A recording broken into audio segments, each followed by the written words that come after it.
Here is the design I have chosen to make.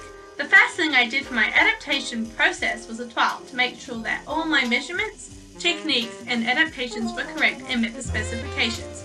They were all correct as my trial fit perfectly. Please take note that when I am sewing with a seam allowance of 1.5 inches. Here I am checking that the stretch and the grain are in the correct places. I was economical with my fabric by placing the pattern close together and folding the fabric in half. Here I am pinning the fabric. Please take note how the workspace is tidy by having chairs pushed in and having bags under the table. As well as this, please take note how my fingers are away from the pointy part of the pin. Here I am cutting out my fabric. When I'm cutting, please notice how my fingers are away from the blades of the scissors. Before I started my pockets, I checked to make sure my machine was set up properly. To start, I placed pocket bag A onto the pant front with right sides facing and stitched along the edge. Then I flipped A over and stitched to keep the edges of the pocket in place.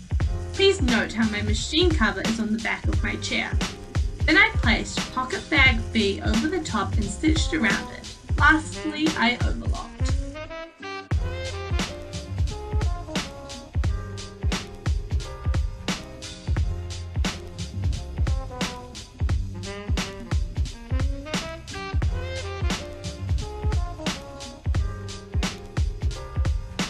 Here I stitched the back pant legs together. Please note how my fingers are out of the way of the machine. Firstly, with right sides together, I stitched around the forks fly facings. Once finished, I unfolded it so the forks fly sat flat and I pinned it down so it would stay in place. Lastly, from the wrong side, I top stitched the forks fly around the edge until I reached the crotch seam. Throughout this process, I overlocked it. With right sides together, I sewed down the sides of the pants after pinning.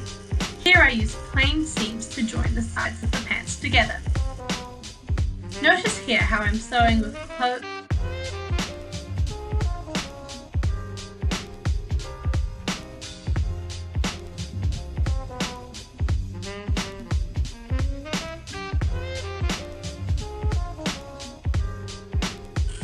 For the waistband, I folded the ends in half and pinned together the short ends.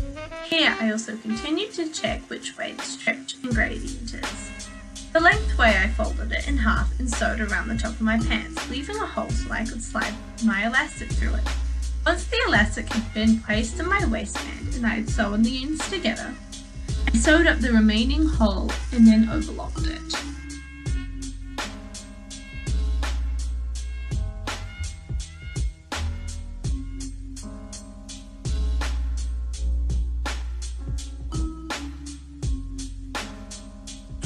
At the end of my pant leg, I overlocked the edge and continued to make a simple seam.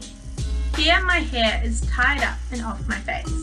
When this is done, I rolled up the bottom of the pant legs into 3-inch cuffs.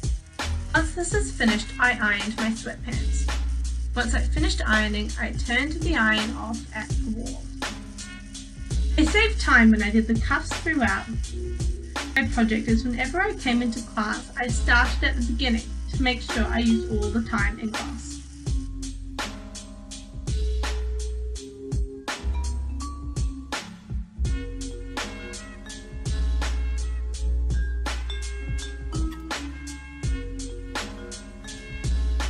My final product reaches all the brief specifications.